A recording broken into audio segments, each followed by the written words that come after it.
Convido os irmãos para a gente já ir se assentando.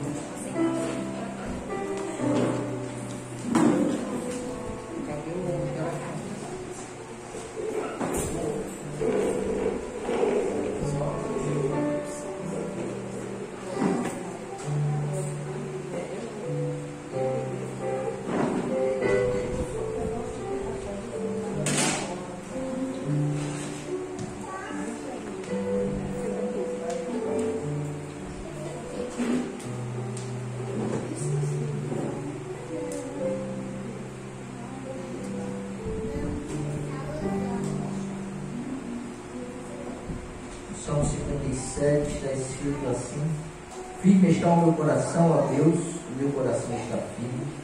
Cantarei e entoarei louvores, acorde, ó minha alma, acorde em lira e harpa. Quero acordar o alvorecer, eu te darei graças entre os povos, cantarei louvores a ti entre as nações.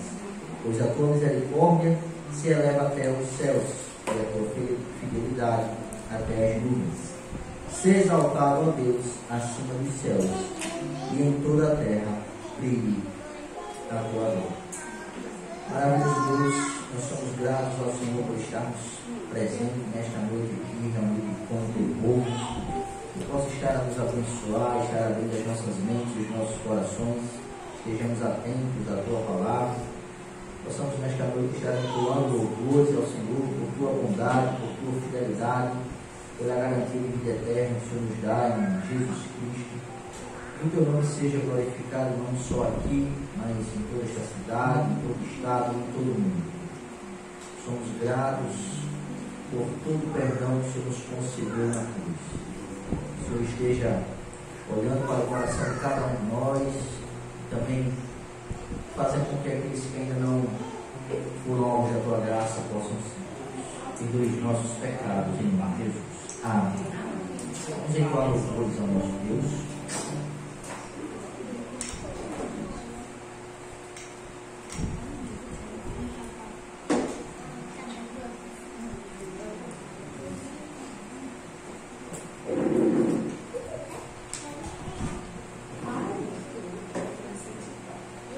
Graça e paz. Vamos ficar em pé para louvar o nosso Deus, porque dele, por ele e para ele são todas as coisas.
agradecer ao Senhor pelo que Ele tem feito em nossas vidas,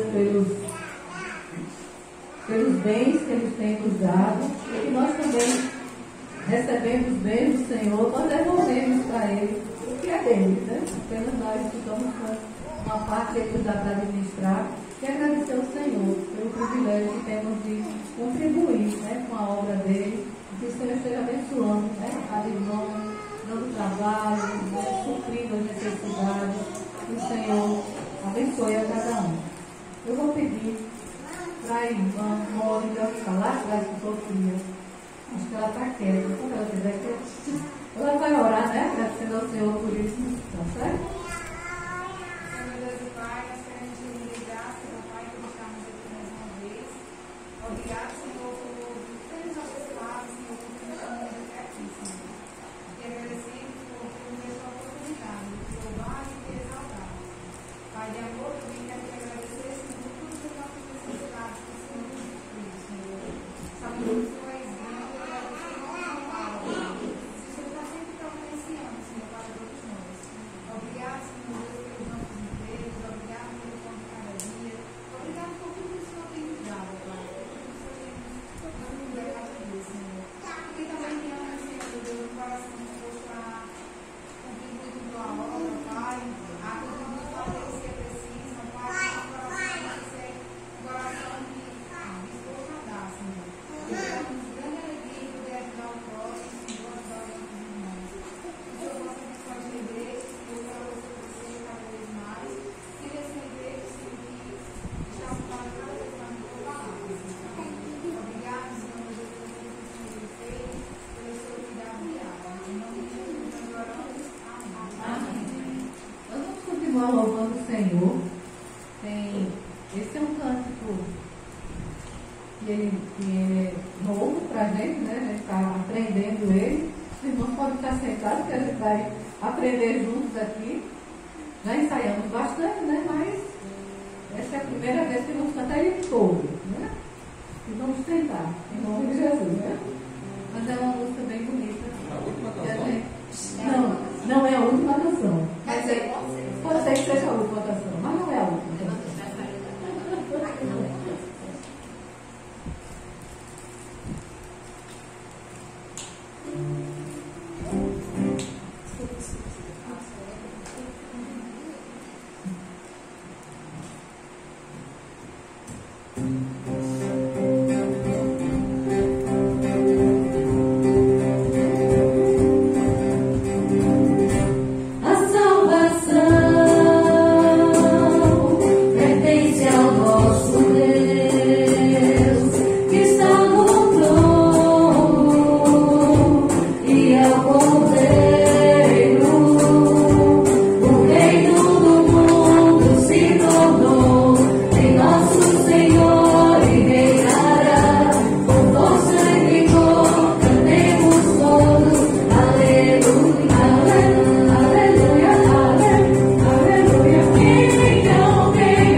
Deus que fez tanto por nós.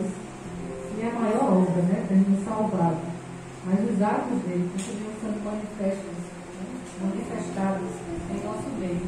Nós vamos cantar mais um outro louvor. Acho que é o Rei das Nações. Que muitos possam chegar ao Senhor, né? E adorá-lo com eles. Só Ele é digno de ser adorado. Quem vai cantar esse?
estudado nesses últimos domingos, né? Na verdade, a gente está estudando o livro de Marcos. E já faz alguns domingos que nós estamos vendo o chamado dos apóstolos. Homens que realmente não tinham valor nenhum, mas quando entregaram suas vidas ao Senhor, eles receberam valor não por eles mesmos, mas porque o Espírito Santo passou a habitar na vida deles eles passaram a ser novas criaturas. Então nós somos gratos ao Senhor por isso, porque em Cristo nós somos novas criaturas. Aí nós cremos realmente que o Senhor diz que nos ama, né, que está conosco em todos os momentos de nossa vida.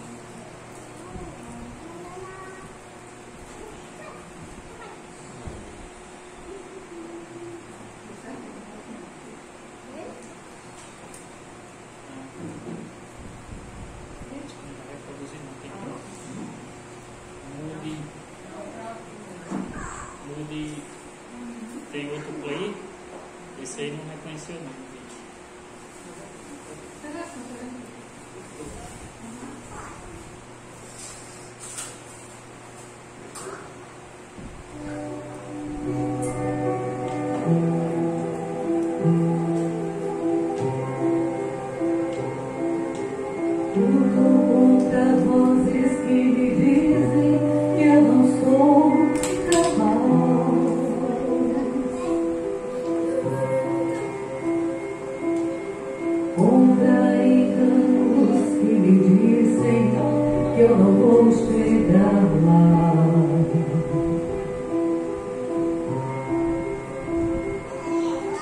Meus altos e baixos nunca vão medir o meu valor.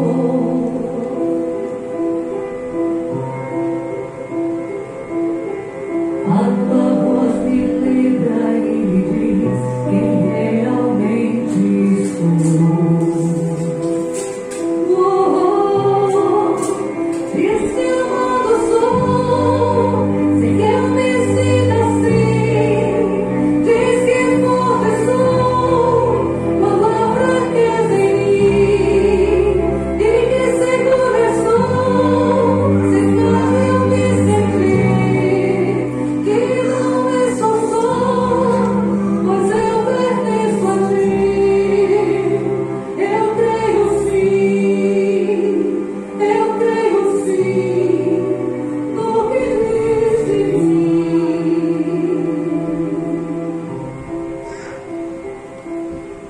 Tudo que me importa agora é o que tua voz me diz.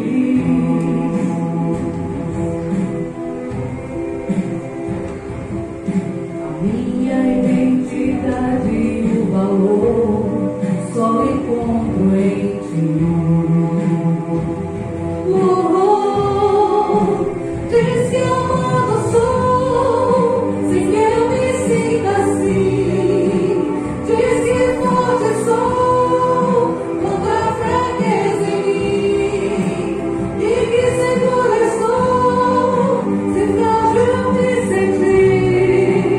E não estou só, mas eu pertenço a ti. Eu creio sim, eu creio sim, dizes sobre mim.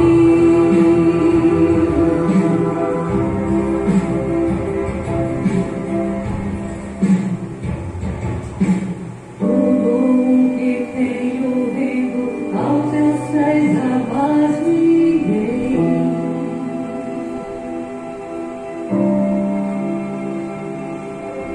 Te dei meus fracassos e as vitórias, te darei também. Diz que amado sou, sem que eu me sinta assim. Diz que forte sou, quando há fraqueza em mim. E que segura sou, se frágil me sentir. E não estou só, pois eu pertenço a ti.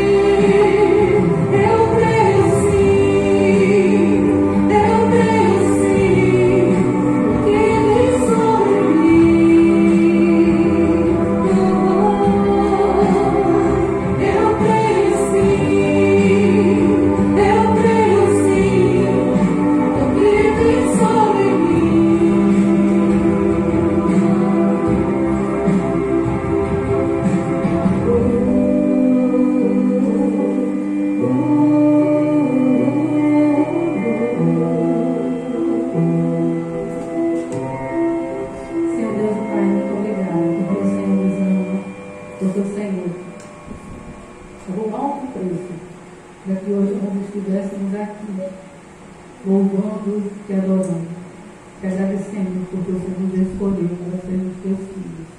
Muito obrigada, Pai, pelo privilégio que podemos adorar. Em nome de Jesus. Amém. Vamos chamar as crianças para orar.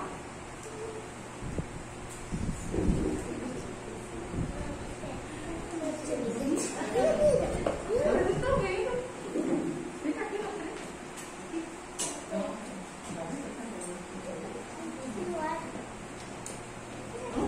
As duas pequenas adormeceram. Mas eu tentando ficar lá,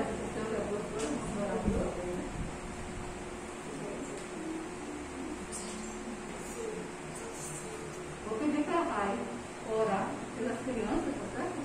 O Letícia que vai dar aula e pelo pastor. Obrigada, Senhor, por a manhã da sua casa, pela oportunidade de orar, ter esse outro assim que eu aprendi, para que força para não desistir da tua força, Senhor, que todo amor que tu nos formar na cruz, vou conquistar o que não valor, Pai. Para essas crianças cristãs, que nós, mães aqui, possa caminhar com os teus filhos para os teus caminhos, para te entender a tua palavra e jamais se afaste de ti, Senhor. Fica também com os filhos que vem hoje ensinar o que a elas, que elas não ficam em tua cabeça que dia de hoje, Senhor, e não jamais se afaste da tua presença. Fica também com a tua Senhor, que nos identificar, que possamos crer em ti e jamais nos desistir de ti, Senhor. Como dedicação, cremos em ti, a tua palavra, nos passar, Senhor, sim. Ai, nos guiar mais nos teus caminhos. Venhamos a se amar e confiar sobre a tua Senhor.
Irmãos, vamos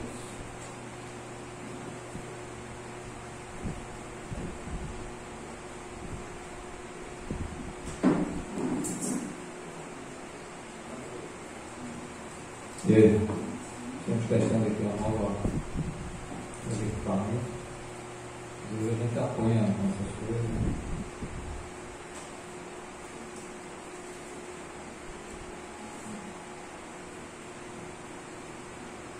A gente tem estudado aqui, feito algumas reflexões sobre eles, Jesus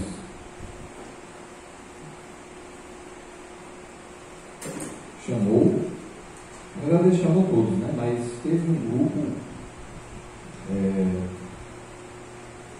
um grupo específico que ele separou, né? E convidou para estarem sempre com ele, próximo, e também serem enviados para uma missão especial. E isso realmente fez muita diferença na vida desses homens. Foram 12 homens e foram escolhidos por Jesus em determinado momento para essa tarefa. deve deixar claro que todos nós somos chamados, as pessoas são chamadas para estarem com Jesus. Claro que alguns têm uma tarefa específica que outros talvez não tenham, são tarefas diferentes. Os 12 mesmo fizeram coisas em lugares diferentes também. Estiveram juntos no início, ali, no ministério deles também, em Jerusalém, mas depois eles se espalharam. E cada um fez sua parte ali, e estava definida para eles por meio do Senhor Jesus. E há outras funções, há outras tarefas que a gente tem recebido do Senhor também, não necessariamente iguais às dos apóstolos. Os 12, só aqueles 12. Não tem como mais se inserir mais nenhum outro nome naquele grupo. A lista de Marcos está lá no capítulo 3, versículo 18. Marcos apresenta a lista dele, e no versículo 18 temos lá os nomes André, Filipe, Bartolomeu, Mateus, Tomé, Tiago, filho de Alfeu, Tadeu, Simão, o Zelote. Mateus mesmo usa uma lista que usa o nome Mateus, só que ele acrescenta lá na sequência deles Filipe, Bartolomeu, e depois ele coloca Tomé e Mateus, o publicano, Tiago, filho de Alfeu, e Tadeu.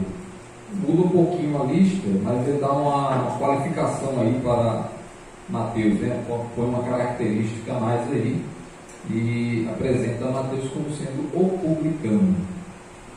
Naturalmente, e na época em que o livro foi escrito, ele já não era mais publicano, ele já não ocupava mais, ele não se ocupava com esse labor, né, com essa atividade de publicano. Mas é interessante que ele apresenta essa característica como se fosse assim, olha, a referência que nós temos desse Mateus é essa aí, ó, ele era publicano. Da mesma forma como nessa lista ele apresenta um que se chamava, que era escrito como Zelote. É claro que como discípulo de Jesus e apóstolo, ele já não atuava como um zelote, ele não ficava fazendo guerrilhas ou matando romanos ou lutando pela liberdade de Israel, né? De forma, vamos dizer assim, como se fosse um guerrilheiro, né? Um terrorista, sei lá, algo parecido assim. Ou Judas Iscariotes, que nessa época também ele é tido até como aquele que traiu, né?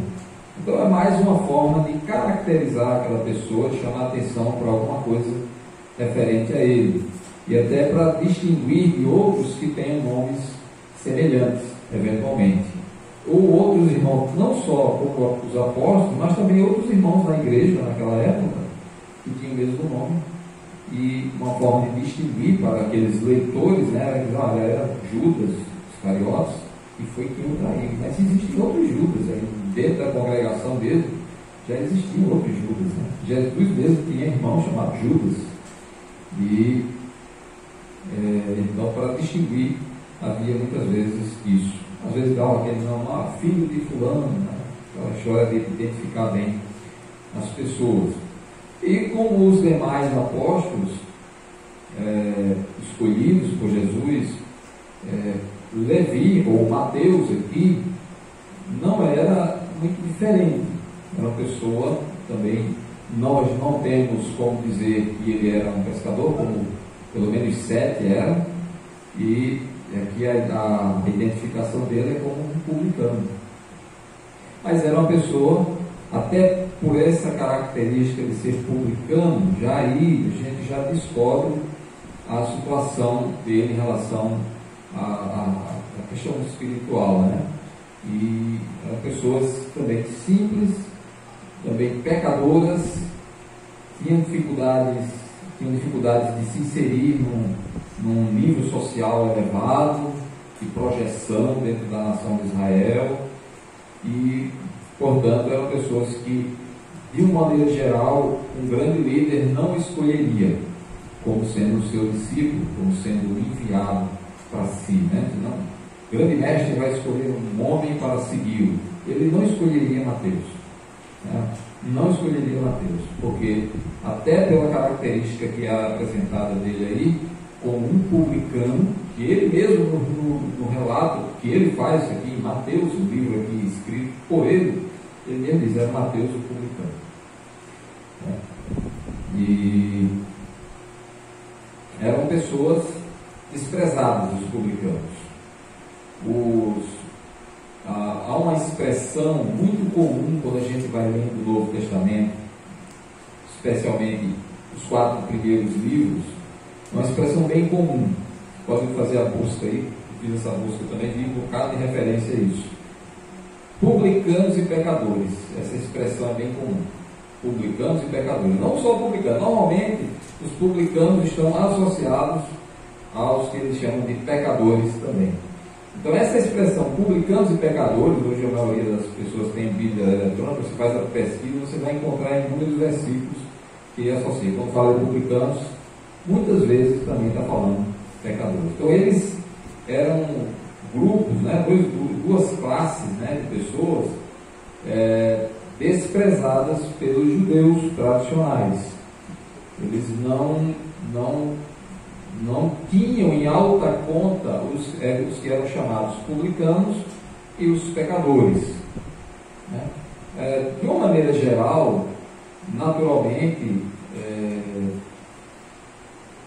todos nós sabemos que todos são pecadores, até pelo conhecimento de Romanos capítulo 3, né? Todos pecaram, e não somente pelo Novo Testamento. No Antigo Testamento isso é bem claro.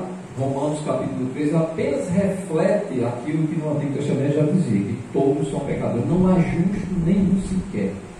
Então, de uma maneira geral, eram pecadores. Só que os judeus mais tradicionais e mais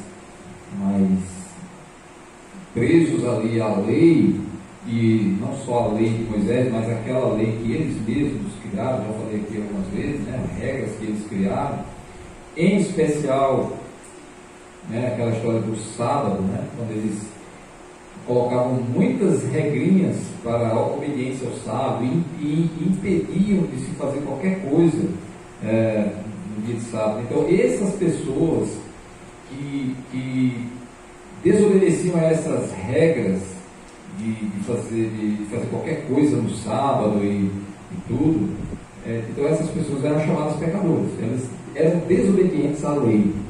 Chamavam de lei, mas na verdade não era a lei de Moisés, era a lei de Moisés associada aos regramentos que eles acrescentavam, né? Então, se você fosse, por exemplo, a pessoa está com um ferimento no braço e precisa de uma atadura, de um curativo, né? A gente chamou de curativo, acho que naquela época não era usado esse nome, não, mas era tipo curativo. O curativo, ele tinha de ser puro e simples. Se você fosse um pedaço de pano, tinha de ser só o pano. Se fosse colocar no sal, não tem que trocar esse curativo, troca. Mas tinha de botar o curativo, só o pano. Se colocasse qualquer substância no sentido de ajudar a curar a ferida, era pecado. Está entendendo? É desse jeito. A regramento chegou nesse tipo de nível, né? Nesse nível aí. Então podia manter, mas melhorar a situação do doente não podia melhorar. Qualquer coisa que fizesse o doente melhorar, alguém fizesse isso, estaria cometendo pecado e seria bem confrontado, né? Então era esse tipo de coisa que os judeus tinham fazer, né? Então às vezes tinha o ouvido, né? Você botava um algodão para proteger, para impedir alguma doença que tinha, né? Você botava um algodão. Mas se colocasse qualquer tipo de medicamento no algodão para ajudar a curar, no sábado não podia. Entendeu? Qualquer coisa para melhorar o doente não podia. Então Jesus chega e no sábado e cura. Aí você já viu a confusão que trouxe, né? Então, eles não estavam preocupados com a posição, com o sofrimento, a dor daquela pessoa enferma, mas estavam preocupados com o regramento que eles haviam criado, que é de verdade dos outros, etc. E tal. Então essas pessoas que desobedeciam esses regramentos eram tidos pelos judeus, em especial, quando fala dos judeus, mais específico para os fariseus e escribas, que eram os entendidos da lei e que tinham o povo sob esse comando, sob esse domínio, dizendo, não, nós sabemos da lei, nós sabemos a maneira certa de interpretar a lei. Aí as pessoas seguiam e ficavam com medo. E aí, quando Jesus chega e confronta isso, mostrando que está errado, e faz exatamente o contrário, aí Jesus recebe uma resistência muito forte, né? Então, essas pessoas eram tidas como pecadores. Os publicanos eram outro grupo que sempre, quando se referia aos pecadores, também os publicanos acabavam estando juntos também, ali naquela posição, né, que eram os desprezados dos judeus. Eram as pessoas que alguns deles, eles conseguiam esse título, né, compravam, tinham um direito lá de conseguir, de receber essa autoridade para recolher e cobrar impostos do povo. Cobravam imposto dos judeus, eram os judeus que cobravam impostos dos judeus, e esse dinheiro, esse recurso, ia para o Império Romano. E uma parte eles ficavam. E a depender da situação, eles acrescentavam. Então, havia um tipo de tributação geral de propriedades que eram bem definidos, né? Tributação bem definida, já tinha aquela propriedade, já tinha aquela coisa, tinha um imposto para isso, era bem definido. Então, os grandes, vamos dizer assim, os grandes fiscais de imposto, eles normalmente tributavam em cima disso aí, era uma grande soma de dinheiro, eles tinham uma comissão em cima disso. Mas havia também os pequenos fiscais, os pequenos coletores de impostos, né? Então, tinha alguns que coletavam impostos das pessoas de acordo com a mercadoria, de acordo com o transporte. Havia uma carroça, levava a carroça, tem quantos eixos? Aqui, hoje já tem esse tipo de cobrança também. Quantos eixos? O carro tem quantos? Já tem 10 eixos, 5 eixos, 4 eixos.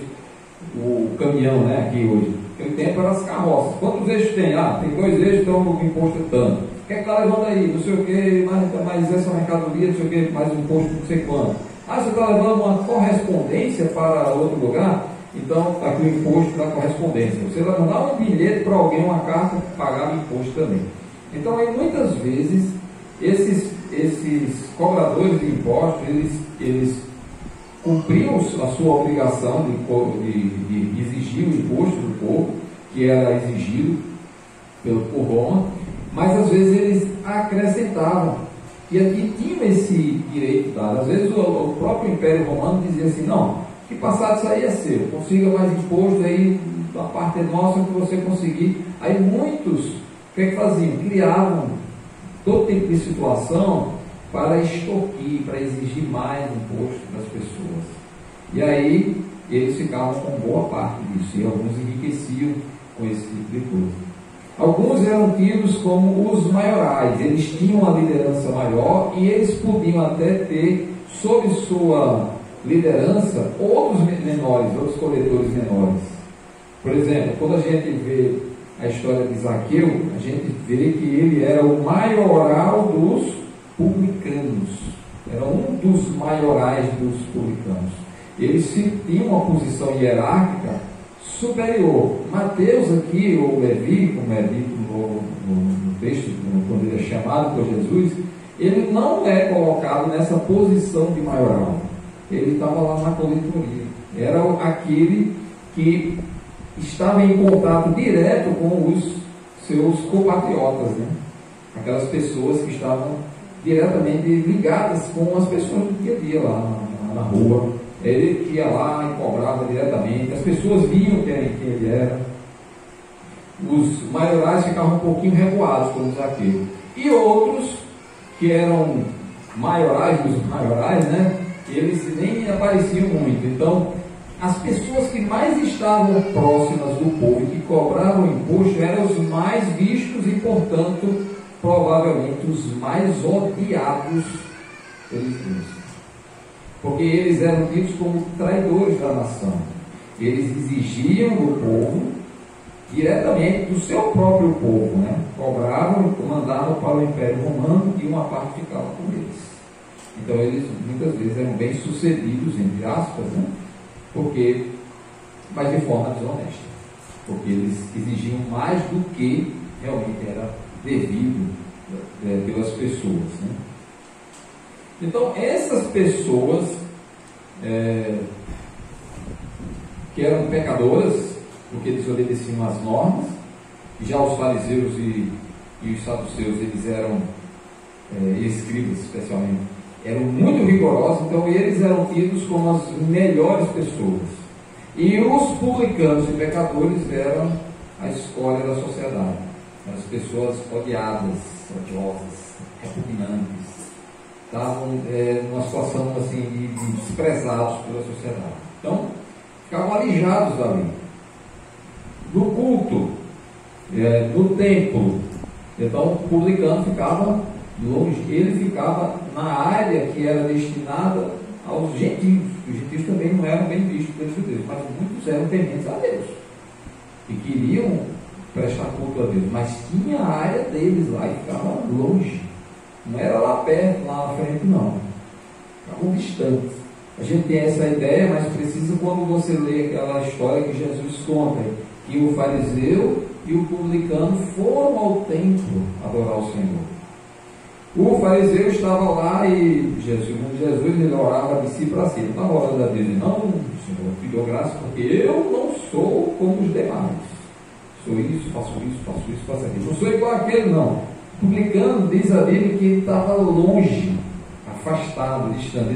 Ele não tinha o direito de se aproximar ali, para ficar na frente. Ficava lá no átrio dos gentios. E olha lá. De longe ele se colocava na insignificância dele diante de Deus. E ali ele pedia perdão a Deus pelos pecados. Então, alguns publicanos, muito provavelmente, viviam um drama. Porque eles eram tidos, publicanos, a ideia de servidor público, né? Funcionário público. Então, ele trabalhava para o Estado romano, mas era uma situação muito constrangedora para eles também, porque eles estavam cobrando imposto dos seus compatriotas para entregar para a nação estrangeira. Isso era constrangedor. Talvez alguns até nem fossem tão desonestos, outros eram, porque até Zaqueu apresenta essa possibilidade, dizendo: Senhor, se eu defraudei alguém, eu vou devolver 4 vezes mais, não vou nem cumprir a lei que era 2 vezes mais, eu vou estar em 4 vezes para garantir que eu vou agir para tentar corrigir os meus erros. Mas, então Zaqueu tinha essa consciência do erro dele. Talvez outros tivessem também, sofreram com isso, talvez diminuíram essa ideia na sua vida de extorquir as pessoas, cobravam só o necessário, mas mesmo assim se sentiam talvez culpados. Tanto que esse publicano, segundo Jesus, ele estava de longe de Senhor ser propício a mim, pecador. Ele reconhecia a situação dele. Talvez ele fizesse muita coisa errada e estava arrependido daquilo.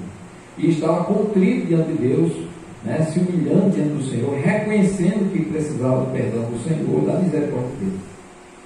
Então era uma situação bem complicada. Então esses tipos de pessoas eram chamadas a escória, o lixo da sociedade. E os judeus, de uma maneira geral, colocavam Jesus com uma reputação de estar sempre associado com esse tipo de gente. Segundo um programa de humor que tinha mexicano, se não me engano, era uma gentalha. Era gentalha, gente sem valor, que não valia nada. E Jesus foi associado a esses homens, essas pessoas, né? Pecadores e publicanos.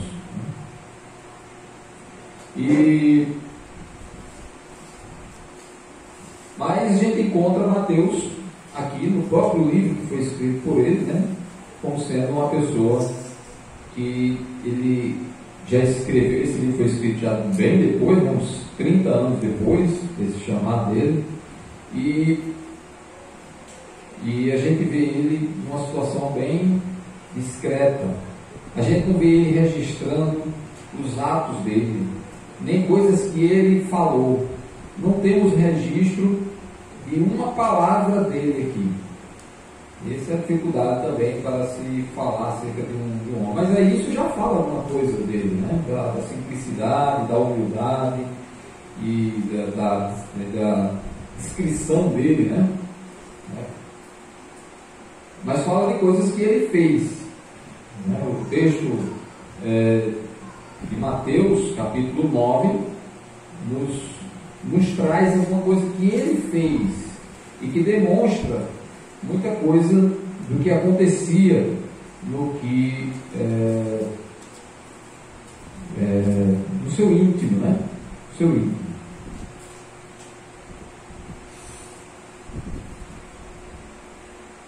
E aí o capítulo 2 de Marcos,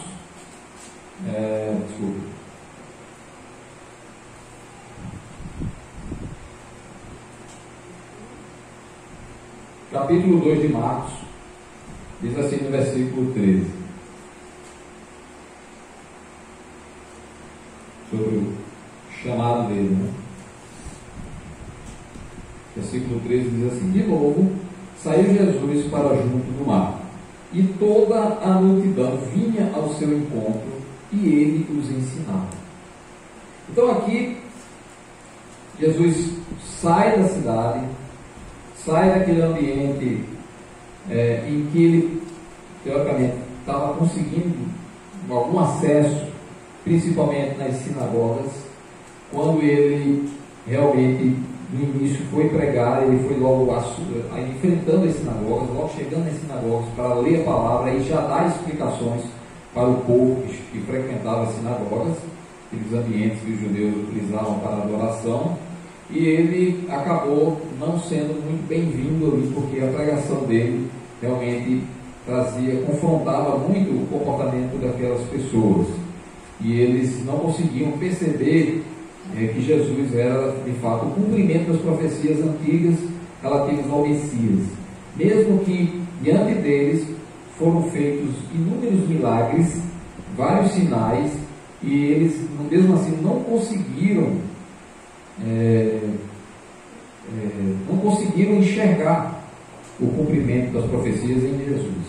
Mas interessante, a gente não vê no decorrer do Novo Testamento as pessoas, ou os judeus ali, os fariseus, procurando demonstrar que Jesus não fez aqueles sinais. Não tinha isso.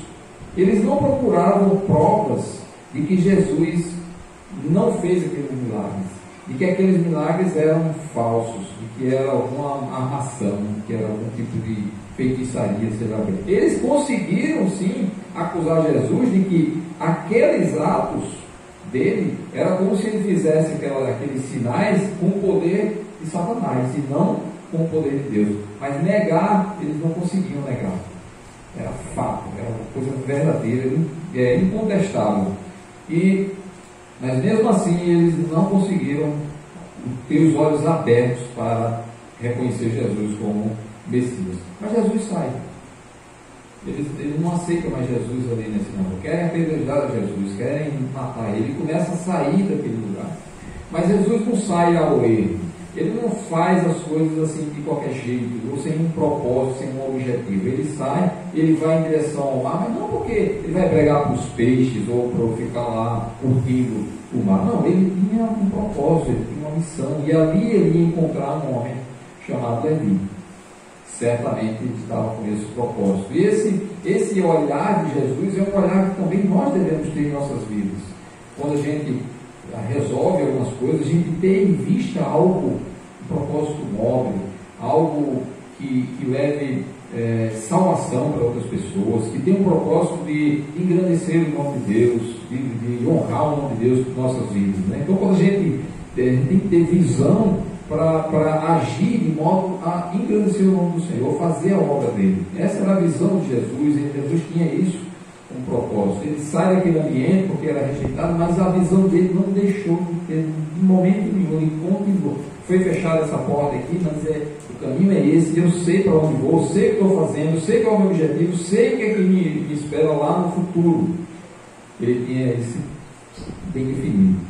Os cristãos deveriam seguir, ser pequenos cristos, também ter isso na vida. Ele não pode viver de qualquer jeito, sem objetivo, sem ter um objetivo nobre, né? Pode arranjar muitos objetivos aqui, não, vamos lutar para conseguir comprar aquele negócio que eu sempre quis, faz várias coisas.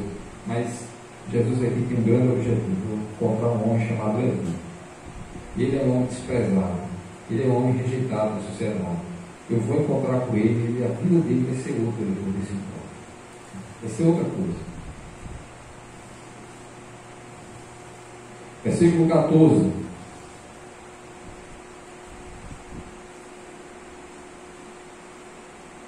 Quando ia passando, viu a Levi, filho de Alfeu, sentado na coletoria, e disse: segue.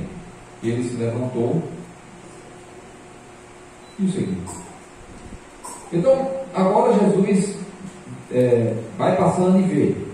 Jesus viu Levi, viu um futuro discípulo ali. E tanto é que ele chama ele em seguida, né? Mas os judeus, como é que viam Levi? Viam Levi como um homem desprezado, né? Um homem a quem só valia mesmo o ódio, né? O desprezo. Não, esse homem não serve para nada, ele é um traidor da nossa nação, um traidor do povo, né? Então, a visão que muitas vezes nós temos das pessoas pode ser equivocada. E o povo, os fariseus ali, eles tinham uma visão equivocada em relação a muitas coisas. E ele talvez não imaginasse que um homem como Levi, que tido como traidor, publicano, desprezível, que extorquia dos outros, ele sabia, ele vivia na coletoria. Ele não era dos maiorais, nem era daquele grupo que cobrava só das grandes fortunas. Ele era o que estava em contato direto com as pessoas, era daquela classe mais baixa mesmo, dos publicanos, e que estava ali exposto a tudo, e realmente eram os mais odiados. Mas Jesus viu ali uma grande possibilidade, né? E assim pode acontecer, né? Muitas pessoas que a gente olha assim podem não ter esperança, mas quando tem um verdadeiro encontro com Jesus, pode mudar a vida, pode ser transformado, né? Deixar tudo aquilo de lado. Foi o que aconteceu com Levi, largou o que tinha lá e seguiu Jesus. O que ele tinha lá, ele deixou e seguiu Jesus. Quando esse estigma de Jesus, né, de ter contato com publicanos e pecadores, ele não chamou nem um fariseu para ser discípulo, não chamou nenhum escriba, ainda que os escribas fossem os mais capazes, teoricamente, de ser um seguidor, porque eles deveriam identificar rapidamente quem era o Messias por conta da palavra, do conhecimento que eles tinham. Estavam cegos. Jesus não chamou nenhum deles. Aí chama o publicano. Aí o estigma dele, né, senhor? Esse aí Jesus mesmo fala, né? Olha, veio João, né? Vocês rejeitaram. Aí veio o filho do homem comendo e bebendo, porque João não comia nem bebia desse jeito, né? Jesus participava das festas, chamavam ele ia, e já João era lá no deserto, só comia, só. Rapaz, eu comer um frango aqui, um churrasco, não, só como gafanhoto. Então as pessoas, né? Ele era meio bruto ali, né? Já Jesus participava, ele dizia assim: ó, veio João que não comia nada, vocês desobedeceram, não seguiam ele. Veio o filho do homem comendo e bebendo, vocês dizem, eles eram um glutão e bebedor de vinho, amigo de publicanos e pecadores. Então Jesus mesmo já tinha esse conhecimento de que ele era afanado desse jeito, né? Amigo de publicanos e pecadores. Então Jesus assumiu um risco muito grande. Assumiu o risco de chamar, de ter como seus seguidores, como seus discípulos, pescadores, iletrados e publicanos. Naquela época mesmo, depois do início da igreja, mais de 100 anos depois, escritores da época já falavam, alguns céticos, né, que não acreditavam em Jesus como sendo Messias, eles mesmos diziam que bandidos, cobradores de impostos e pescadores, ele associava logo, botou o pescador também no meio do balaio lá, né?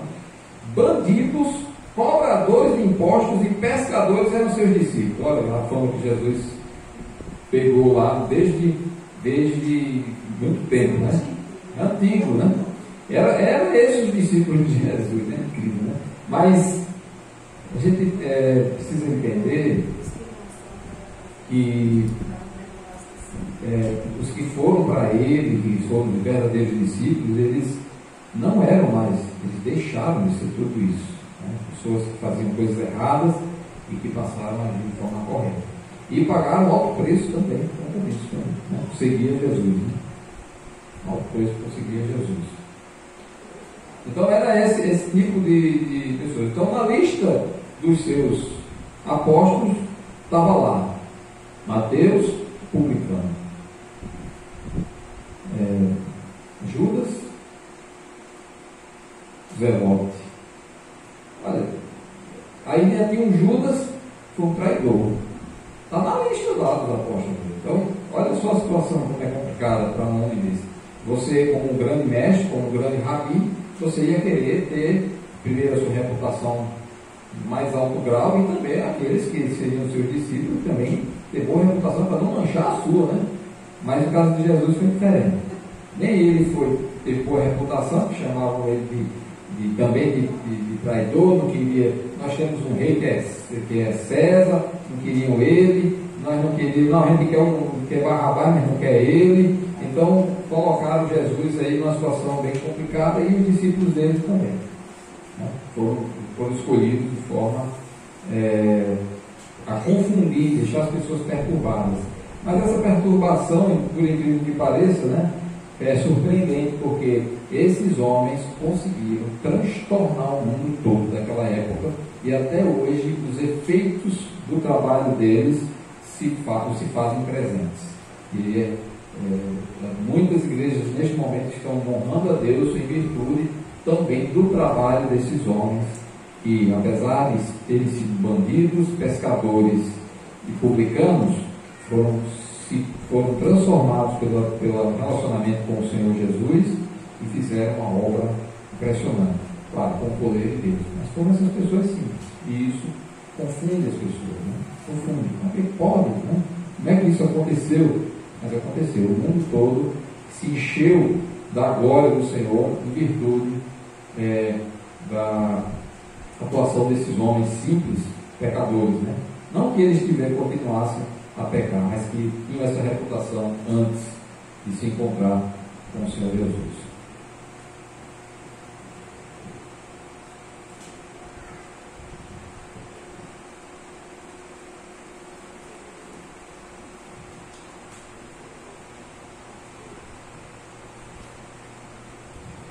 Agora, o que acontece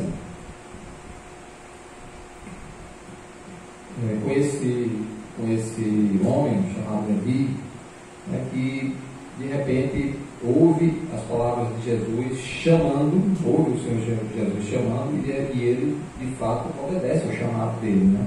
E diz que ele se levantou e seguiu Jesus. Claro que Levi tinha um trabalho que trazia para ele uma boa renda, possibilidade de crescimento em termos financeiros eram boas, porque ele tinha uma certa liberdade até de criar alguns impostos, de exagerar ali um imposto ou outro, né? E enriquecendo mesmo que de forma injusta, né? Mediante a miséria dos outros, né? Tirava até do que não tinha, né? Então aquilo ali, de certa forma, quem está vivendo numa situação dessa, um certo comodismo, isso é um comodismo também, a pessoa está bem acomodada numa situação dessa, está conseguindo a sua riqueza, enriquecendo, né, conseguindo dinheiro ali, tanto para o seu sustento como para outras coisas, né? Mas de uma forma desonesta. E muitas vezes a pessoa, quando está desse jeito, ela pode perder um pouco o senso de verdade, de justiça, de equilíbrio. E ali, me parece que Levi, que depois passou a se chamar Mateus, realmente tinha alguma coisa na vida dele que certamente incomodava. Mas, em todo caso, ele tomou uma atitude. Ele se levantou e foi seguir Jesus. Quando ele faz isso, ele está demonstrando o seguinte, porque muita gente tinha um desejo. Você acha que numa situação de muita pobreza, muitos não iriam querer aceitar um trabalho daqueles, para ter uma renda lá e começar a ganhar dinheiro, mesmo que, né, dos outros lá, mesmo que fosse desonesto? muita gente estaria na fila lá para receber aquela oportunidade de cobrar imposto, né? Porque ali era da fonte do dinheiro. E a riqueza era uma coisa importante ali. A pessoa rica ia ter as coisas dele, etc. E a ambição era grande, né? E ainda hoje, né? Mas ele precisou tomar uma atitude de sair daquela situação cômoda para ele e realmente abrir mão disso. Isso foi uma atitude corajosa também, porque sair daquela situação, certamente alguns iam dizer: rapaz, você está ficando louco, né? Deixar uma coisa boa dessa aí, você está ganhando dinheiro aí, adoidado, e largar tudo isso. Mas quando a gente olha a escritura dele, o livro de Mateus, vai ver que ele falou muita coisa relacionada ao Antigo Testamento. Muitas coisas que a gente encontra assim. A expressão, você vai ler, você vai lembrar agora quando eu disser. Aconteceu isso para que se cumprisse a escritura, ou para que se cumprisse a profecia pela boca do profeta, para que se cumprisse o que foi dito pela boca de profeta, tal. Isso aconteceu para que se cumprisse não sei o quê. Está notando essa expressão? Quem lê o livro de Mateus vai perceber muito essa expressão. Essa expressão está muito mais aí do que nos outros escritos. E ele fala de cumprimento de profecias antigas. Agora, um homem desse, que era um publicano, mas que não tinha, portanto, acesso fácil ao templo, porque ele era um publicano, não podia ficar o tempo todo lá, era uma dificuldade, ou em alguma sinagoga. Então, como é que ele conseguiu conhecer essas coisas, né? Claro, tem o Espírito Santo de Deus, mas ele precisou ter algum conhecimento, né? Certamente Deus foi proporcionando a ele durante a vida, estudando, lendo, ouvindo, ou herdou, ouviu de outras pessoas, de pais, sei lá como foi, mas alguma coisa ele tinha de conteúdo em relação ao Antigo Testamento.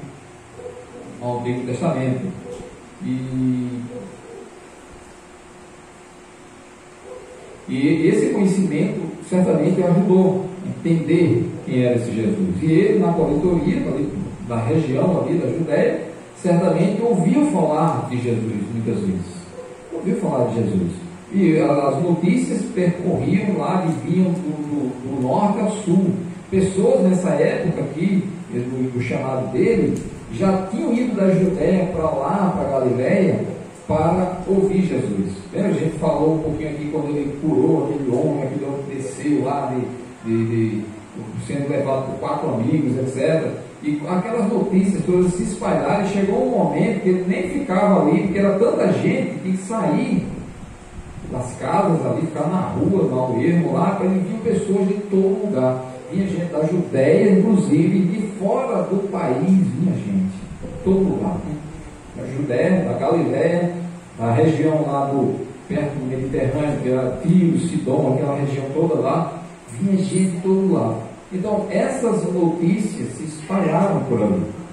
E não resta dúvida de que, certamente, o Mateus ouviu muito dessas notícias, ouviu muito acerca desse Jesus, ouviu muito acerca do que ele fez, daquilo que ele realizou, daquilo que ele falou. E esse era um homem muito esperto, ele era coletor de impostos, né? Ele sabia escrever, sabia fazer conta, né? Sabia fazer cálculos e tudo. Tem mais um calculista aí na história, né? E ele certamente foi associando tantas coisas que se falavam acerca de Jesus. Ele: será esse o Messias? Será esse o homem que Israel tem esperado ao longo do tempo, né? Que não está percebendo ainda que é ele, né? E quando Jesus realmente chama ele vai, né? Então ele, num certo sentido, no íntimo dele, estava preparado para largar aquela situação. Talvez aquela vida que ele levava fosse muito, muito drama na consciência pelas coisas que ele fazia de errado, né? De tirar dos outros de forma injusta e de trabalhar para o país estrangeiro, né? As pessoas odiavam. Certamente ele viveu triste com isso. Não foi, vamos dizer assim, foi uma coisa boa naquele momento, quando Jesus o chama. E certamente ele identifica Jesus com as coisas que se falavam dele e as coisas que se falavam dele nas Escrituras no Antigo Testamento. E ele agora, a gente vê que ele tinha algum conhecimento disso. E, portanto, pôde fazer essa associação. Começou a fazer sentido para ele das coisas que o Antigo Testamento falava acerca de Jesus e das coisas que as pessoas falavam dele mesmo. E quando Jesus chega perto dele, ele agora tem um alívio, porque ele aliviou muitas pessoas também, pessoas que sofriam de grandes enfermidades, pessoas que sofriam com um tormento de espíritos imundos. Ele alimentou multidões, e essas coisas foram certamente sendo associadas e misturadas na cabeça dele, na mente dele, e ali quando Jesus chega, ele diz: agora chegou o meu alívio. Só que o alívio dele, olha só que tipo de alívio, é o alívio da alma. Não é um alívio de necessidades que ele tivesse físicas ou materiais, porque ele tinha algum bem material, tinha um emprego lá que lhe permitia ter coisas. E agora ele abre mão dessas coisas. Ele sabia que na hora que ele saísse daquela coletoria, outro tomaria o lugar dele e ele não teria mais chance de voltar. Então a disputa seria grande ali para ocupar aquele lugar, mas aquilo ali foi uma liberdade para ele.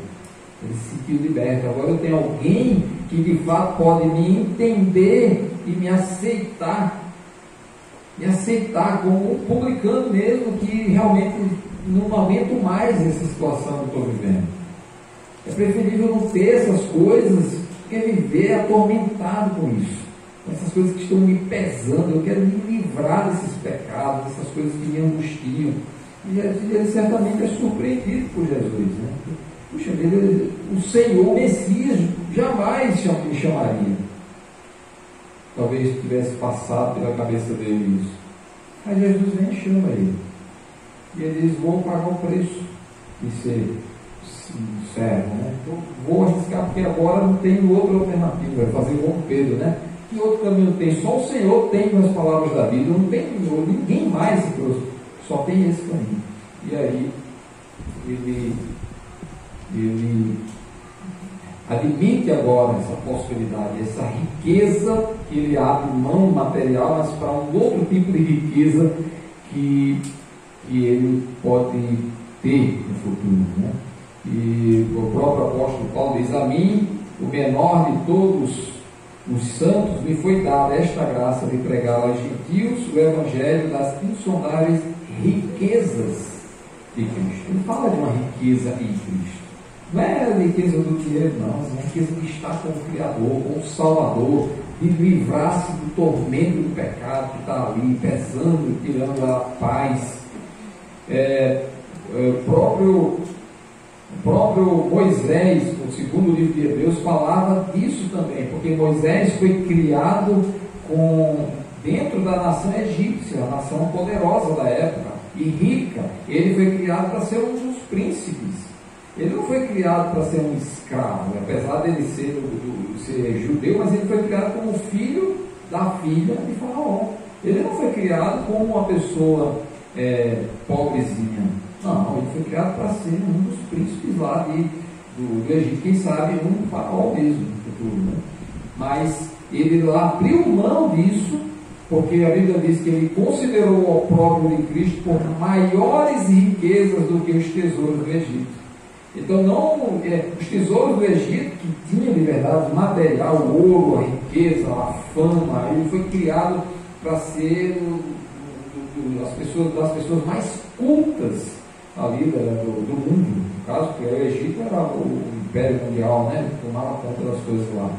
Então, ele foi criado para ser a melhor educação possível. E assim ele abriu mão, porque ele enxergou outras riquezas, não apenas riquezas materiais, porque ele contemplava o galardão que vem de Deus. Estar com o Senhor, essa é a grande riqueza que ele contemplava. Aí ele abriu mão daquilo. Então, há algumas pessoas que realmente contemplam um galardão maior, contemplam uma riqueza maior do que essas riquezas materiais que ele poderia estar dedicando o tempo dele lá na coletoria todo dia, ao invés de estar seguindo um Messias, um Cristo lá que não tinha nada, não tinha riqueza nenhuma. Jesus chegou simples, pobre, seguiam com ele pessoas simples, pobres também, pescadores. Ele não tinha riqueza material para ver, ele não tinha expectativa de ganhar riqueza ali. Então não era essa a expectativa dele, não era esse o interesse dele. Agora eles não, vou abrir mão disso aqui, eu tenho uma riqueza maior que eu quero, essa paz do Espírito, eu não quero ficar com esse peso do pecado aqui.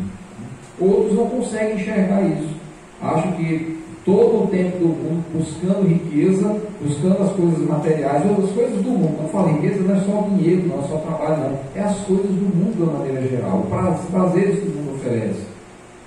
E ali, ele não abre mão de nada disso para estar com o Senhor, para se dedicar ao Senhor, para prestar culto ao Senhor, para dedicar um dia para o Senhor. Não está nem aí. Ele se preocupa só com as coisas do mundo, são as riquezas do mundo. É isso que eu estou dizendo. Não é só dinheiro.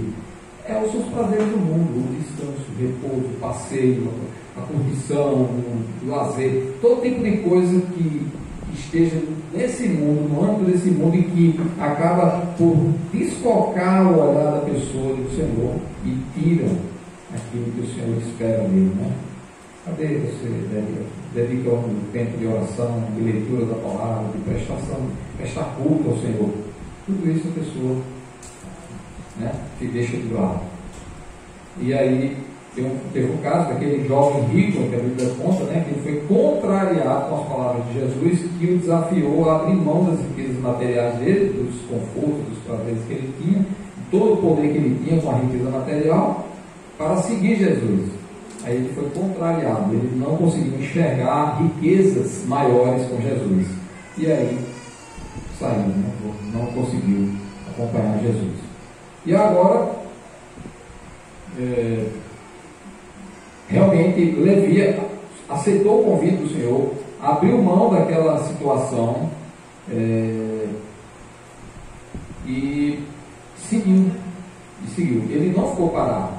Né? Seguir Jesus não é sinônimo de simplesmente ficar parado ouvindo o que Jesus tem a dizer e ficar curtindo lá as coisas que ele fala. Seguir Jesus vai além. Não é só dizer que eu sou crente, eu creio em Deus, eu creio em Cristo, mas como é que você demonstra isso? Não. Se você for olhar, não tem nada substancioso, não faz nada. Não lê a Bíblia, não conhece nada da Bíblia, não tem tempo de oração, não tem culto, não presta culto, não dedica nada de sua vida ao Senhor, não testemunha de nada para ninguém. Tem alguma coisa errada nesse seguidor. Esse homem aqui, o livro de Lucas diz que ele preparou um banquete para Jesus. Ele ficou tão feliz com isso que ele preparou um banquete, né, e chamou Jesus e outros colegas dele. A Bíblia diz que tinha outros publicanos lá também. Olha o texto aí do capítulo 3 do livro de Marcos. 3? Não, 2, né? Diz assim, versículo 15: achando-se Jesus à mesa na casa de Levi, estavam juntamente com ele e com seus discípulos muitos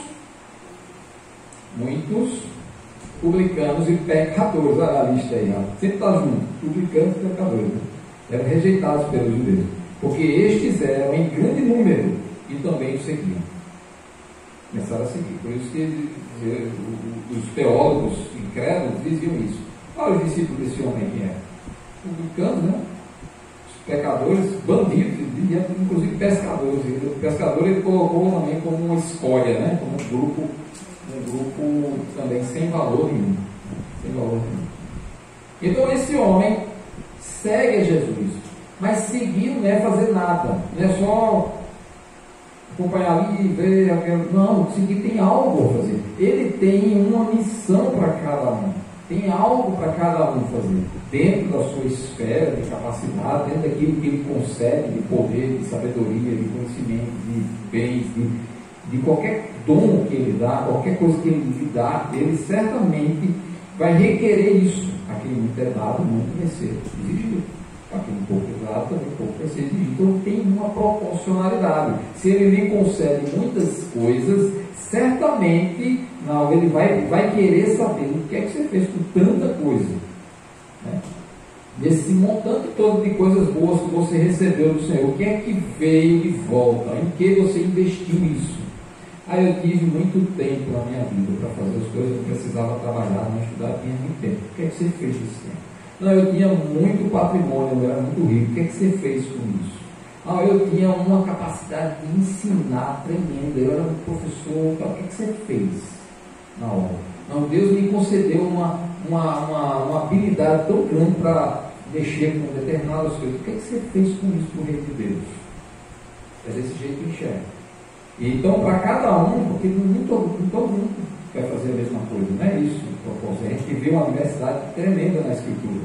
E cada um tem um determinado tipo de projeto, de acordo com aquilo que Deus deu. Dá um exemplo bem prático lá.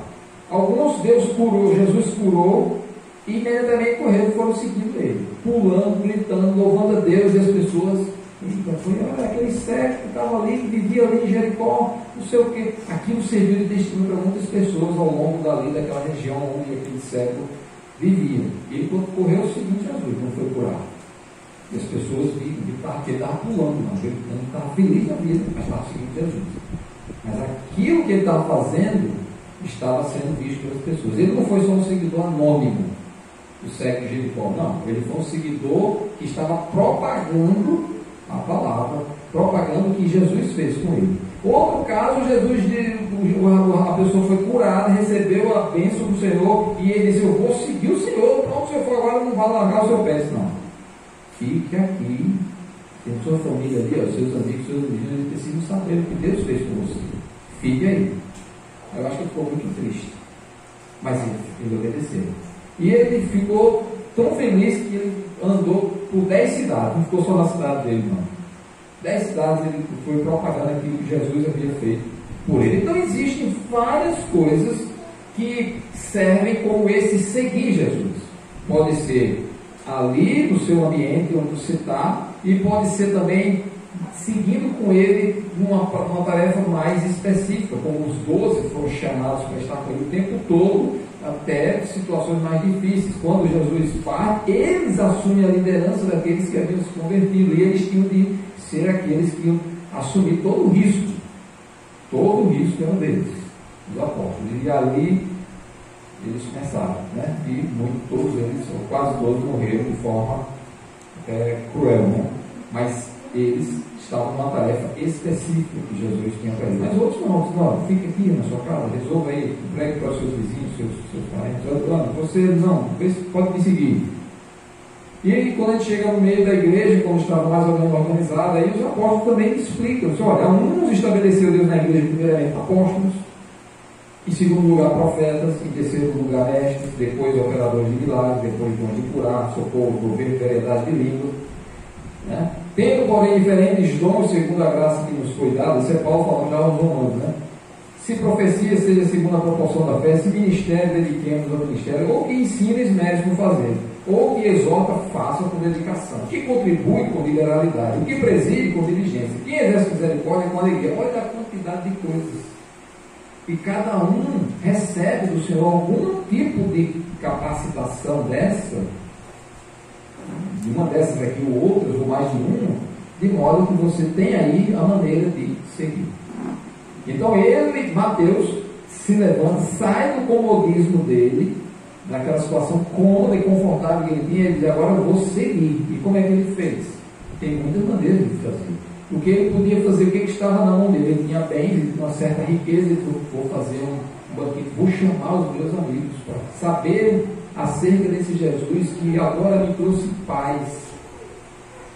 Esse é o cumprimento do Antigo Testamento. Ele já tinha conhecimento do Antigo Testamento e agora ele começa a constatar com seus próprios olhos o cumprimento das profecias. O próprio Jesus ali na frente dele, que chamou, ele foi privilegiado. Ele nunca esperava. Um coletor de impostos, odiado pelos seus compatriotas, como é que o Messias, que é judeu, iria fazer isso, chamado para ser o seu discípulo, o seu apóstolo? Não esperava. Eu disse, isso aqui foi uma coisa grande demais para mim. Venha conhecer esse Messias. Então muitos, ele disse que eram muitos, né? Era um grande número que também seguiam Jesus. E ali ele fica alegre. Essa alegria é a alegria que muitos tiveram. Mas Zaqueu teve aquela alegria também, né? Foi outro publicano também. E a Bíblia fala que há muita alegria diante de Deus, diante dos anjos de Deus, por um pecador que se arrepende. Um pecador que se arrepende. A grande alegria. Essa alegria é característica do reino de Deus. É característica dos céus, das coisas do porvir. É alegria. É felicidade. Privilégio de ter sido alcançado pela graça de Deus. De ter sido reconhecido por Deus. De ter sido conhecido dele. Né, de ser amigo dele, no sentido de que ele me conhece e ele me chama para isso. Foi o caso de Mateus. Ele não conhecia Jesus, mas de nada adiantava ele só conhecer Jesus, ouvir falar de Jesus, se ele não chamasse ele. O que é mais importante na vida é ser conhecido dele. Você vai para um lugar, né? E você você vai entrar na festa lá, na casa de alguém. Você está fazendo o quê? Não, eu sou amigo essa pessoa. Aí ele vai dizer, não, você pode até conhecer, porque ele é famoso. E uma pessoa bem famosa aí, você que é conhecedor e é famoso também. Uma pessoa bem famosa. Diga bem famoso, né? Aí chega alguém lá na casa dele, ele está fazendo uma festa lá, né, com os amigos dele. Aí chega alguém lá. Aí chegou a pessoa que está atendendo lá na fora, ele diz, qual é o seu nome? Ele diz, ah, seu nome é Roberto. Meu nome é Roberto, aí está na lista dos convidados, não. Mas não, eu conheço ele, rapaz, eu vejo ele todo dia na televisão, pode falar com ele lá. Aí vai, a pessoa vai lá, fala com ele. Aí, você conhece o Roberto, está querendo entrar aqui na festa. Aí, conheço não, pode fechar a porta para ele, não deixa ele entrar não. Entendeu? Agora, pode até ser que eu até nem tenha muito conhecimento dele, mas eu chego lá na casa dele, aí digo, ei, veja aí que o chefe aí me conhece. Aí a pessoa vai lá e pergunta, você conhece o Roberto? Conheço, pode mandar entrar. Mas não está na lista de convidados, eu conheço, pode entrar. Eu conheço ele, você quem é. Essa é a diferença. Se não é conhecido dele, não entra. E esse é o grande desejo que deveria ter, né? As pessoas deveriam ter, ser conhecido dele. Ele me conhece, ele me chama, ele me autoriza a entrar. E esse aqui é o grande segredo da salvação, é essa. É se ele me conhece e ele me deixa entrar. Então, essa alegria, certamente, invadiu o coração dele. Eu conheço ele, eu ouvi falar no Antigo Testamento, eu estou vendo as obras dele, o que ele fala, o que ele fez. Tudo isso demonstra que ele é o Messias. Mas será que eu tenho a salvação? Aí ele vai descobrir, porque Jesus passa, ele vem, aí isso prova, né? Está aí a chance, está aí o que você queria, né? Você é conhecido dele. Quando chega lá, o homem que indo lá em Mateus capítulo 9, aqui, no capítulo 9 de Mateus, ele fala do paralítico, né? Que estava deitado no leito, e acho que é aquele que colocam lá no meio da sala, né, do lugar onde Jesus estava, mas ele diz, tem bom ânimo. Diz para ele, tem bom ânimo, filho, estão perdoados os teus pecados. Isso na frente dos fariseus que desistiram aqui, foi uma afronta, né? A gente já discutiu isso aqui. Mas ele diz, tem bom ânimo, seja feliz, seja alegre, se anime, rapaz. Tem uma coisa boa para você. Seus pecados são perdoados. Esse é o grande motivo da alegria. Ter seus pecados perdoados. Esse sentimento, essa sensação Mateus teve, certamente, né? Quando o cego estava lá gritando, Jesus, filho de Davi, me tenha misericórdia de mim. Calado, ninguém respondia para ele. O povo lá, não, deixa o mestre quieto aí, tem muita gente aqui empurrando ele, deixa ele para lá. Até que chegou um momento que todo mundo gritando, aí, pá, chama ele aqui. Essa é a diferença. Essa é a grande diferença, é quando ele chama. É quando ele chama. Aí os discípulos reconheceram isso. É uma coisa tão importante ser parado, Jesus parar uma grande multidão para atender uma pessoa. Isso aqui é um privilégio grande. Aí ele disse, rapaz, essa multidão toda empurrando ele para lá e para cá, e você está sendo chamado por ele. Fique feliz, homem, porque muitos não estão tendo essa oportunidade que você está tendo. Essa é o grande motivo. Tem bom ânimo, rapaz. Ele te chama, venha. Fique feliz. Essa é a alegria quando o Senhor convida para fazer alguma coisa, para ser o discípulo dele, para agir de alguma maneira. Levanta e segue. Essa foi a mensagem para Mateus. Não fique aí nesse comodismo, nessa vida só material, só nessa vida aqui, baseado só nas coisas desse mundo. Olha para o alto, olha para um galardão maior que vem. Se anima. Mateus viu essa possibilidade. Ele viu que tinha uma riqueza maior do que a riqueza material que ele tinha. E ele usou a riqueza material que ele tinha para justamente abençoar outros. Aí ele foi canal de bênçãos. Chamou os outros, pagou a refeição, pagou o jantar para que os outros pudessem ouvir também Jesus. Essa foi a atitude dele. Usou para isso. Jesus disse para aquele homem rico, disse, vende lá aos pobres e você vai ter uma grande galardão. Quando você usa aquilo que você tem material para abençoar os outros, aí você recebe o galardão. É interessante isso que Jesus deu. É a maneira de conseguir uma grande riqueza, né? E tudo na casa dele. Né? Tudo na casa dele. Pedro chamou Jesus para ir na casa dele, inclusive chegou lá, a sogra dele estava doente, foi curado, né? Zaqueu também foi convidado pelo próprio Jesus para ir à casa dele. O importante é isso, é ele me conhecer e se convidar para resolver. E Levi também chama Jesus lá para sua casa e ali aproveita e abençoa outras pessoas. E aí, as pessoas que se sentiam pecadores, que se sentiam desprezadas e que viam em Jesus aquele que era, vamos dizer assim, a palavra de misericordioso, né? Que ele compreendia aqueles que se arrependiam dos seus pecados, e ali aquelas pessoas encontraram um consolo, encontraram um abrigo, né? De alguém que é misericordioso, né?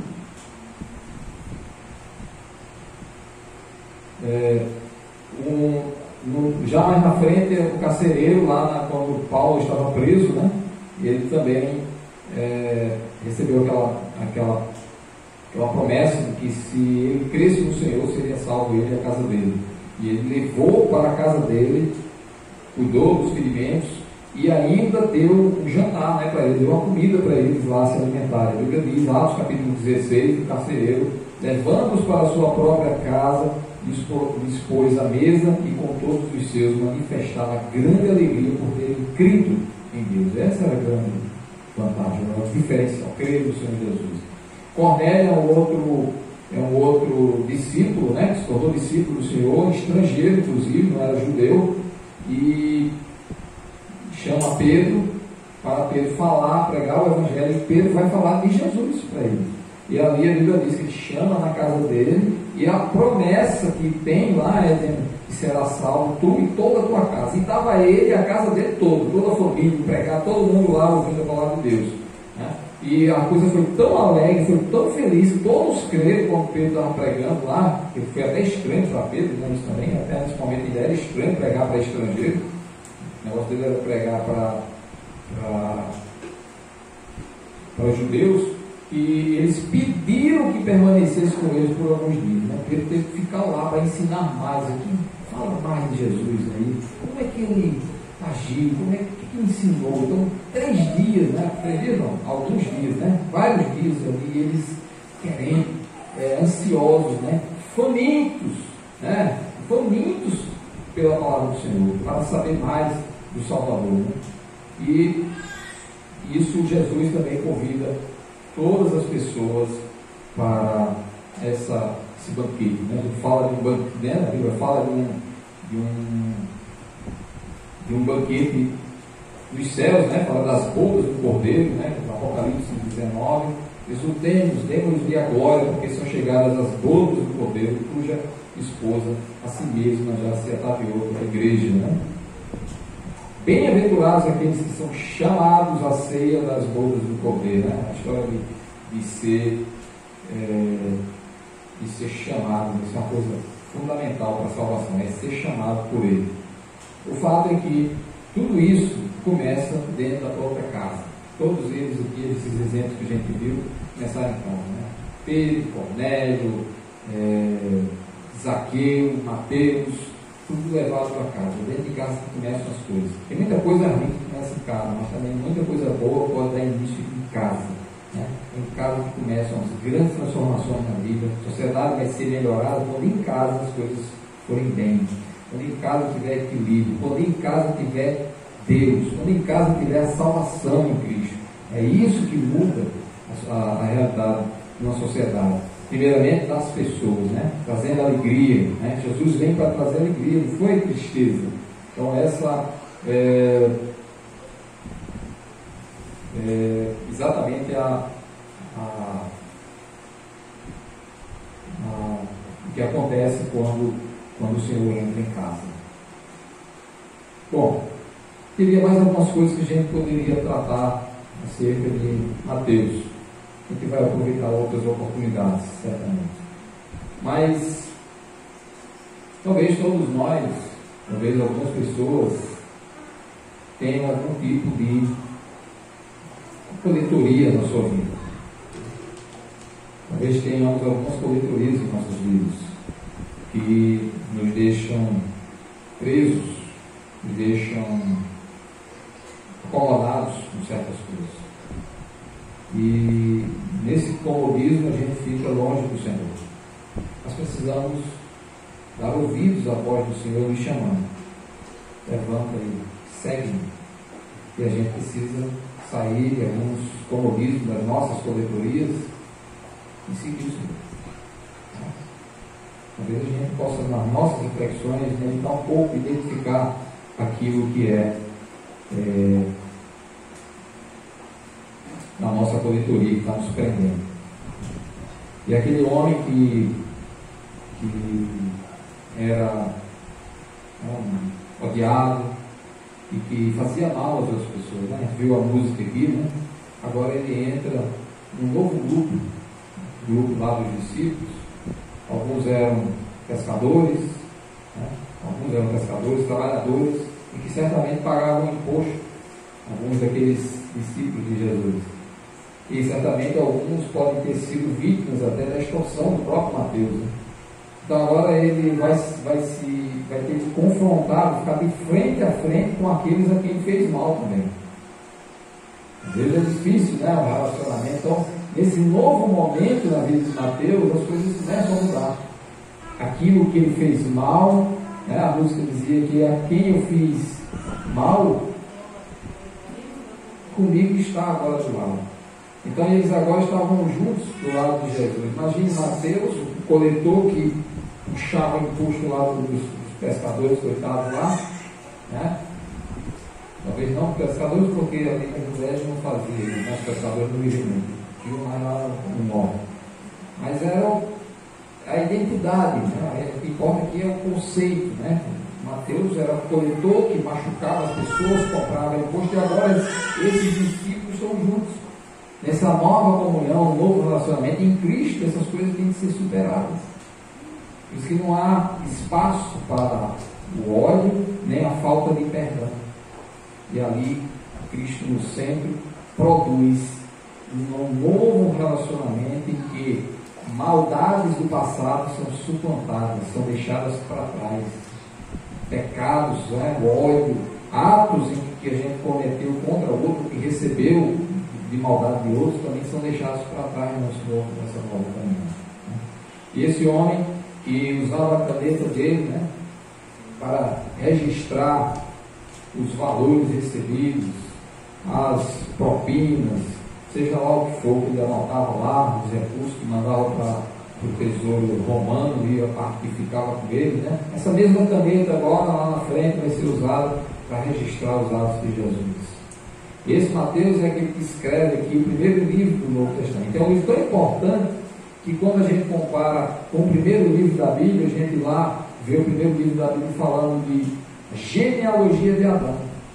E aqui no Novo Testamento a gente vê a genealogia de Jesus. Paulo diz que Jesus é o último Adão. O novo homem que vai resolver o problema que o primeiro Adão deixou. O primeiro Adão foi criado à imagem e semelhança de Deus, pecou, perdeu isso e agora gerou novas pessoas que foram a imagem e semelhança dele, pecadores. Aí Jesus vem agora e gera novas pessoas, agora restaurando a imagem inicial. Pessoas pecadoras que são perdoadas, que reconhecem seu pecado, como Mateus, se humilham diante do Senhor, que são restauradas e transformadas. Aí um homem desse escreve todo esse livro aqui que contempla no Antigo Testamento, demonstra que Jesus é o Rei dos Reis, é o Senhor dos Senhores, é o Rei do Israel, o Rei dos judeus, é o Messias prometido, e há uma demonstração clara. Esse livro fica numa posição estratégica aqui no início, justamente para de imediato mostrar que ele é o Messias, com a prova escriturística, né? Com a prova da escritura mesmo, né? Demonstrando que de acordo com a escritura está aqui, ele é o Messias, não tem jeito. Então, e esse homem, certamente, além desse escrito tão valioso, né, ele também viveu para pregar em escritos históricos, né, difíceis de a gente entender bem a verdade de tudo isso, mas ele andou pregando em vários lugares, né, e além da região inicial de Jerusalém, né, fora do país, inclusive, ele fez. Que o Senhor nos ajude, nos abençoe, nos faça nos alegrar, nos animar, né? Que nos faça compreender e ouvir melhor a voz do Senhor, que muitas vezes está dizendo, sai aí dessa tua coletoria, que está te deixando preso, está te deixando angustiado com essa vida aí, toda cheia de erros, cheia de pecados. Sai dessa coletoria, venha me seguir. Né? Vamos seguir o Senhor Jesus, identificar o que é que Ele quer que a gente faça, qual é a nossa missão, qual é a capacitação que Ele nos deu, foi o dom que Ele nos deu para que a gente possa usar, que a gente possa fazer, ser útil no reino. Amém? Senhor nosso Deus, agradecemos pelo registro que temos na Escritura, testemunho, no caso de Mateus e de outros servos do Senhor que reconheceram, foram chamados numa situação difícil, de pecado, de afastamento de Deus, mas que se submeteram ao Senhor Jesus e tiveram suas vidas completamente transformadas e usadas para a honra e glória do Senhor. Que o Senhor também nos desperte, nos faça ouvir a tua voz, a nos chamar, a sairmos das nossas coletorias que nos aprisionam neste mundo, nas coisas deste mundo, e que nos façam enxergar a alegria de termos a esperança de grandes riquezas espirituais em Cristo, e assim termos utilidade na obra do Senhor. Em nome dele nós oramos. Amém.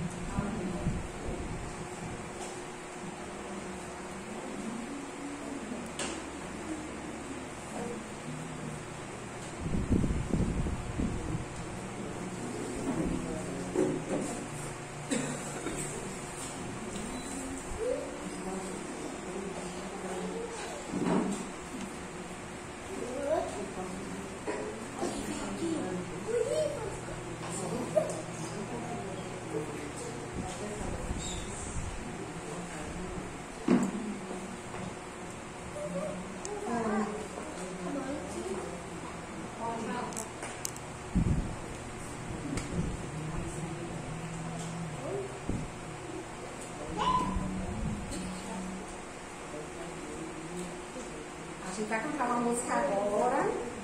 Aí quem quiser cantar com a gente, tá bom? É só fazer os sons, né? Tem que fazer junto. Tá todo mundo ligado já. 5, 4, 3, 2, 1. Deus faz crescer o capim, pim, pim. Deus cuida dos passarinhos, piu, piu. Deus não se esquece das flores, dos frutos e do coelhinho. Foi Deus que fez o galo, a galinha e o porquinho, o boi, a vaca e o cavalo.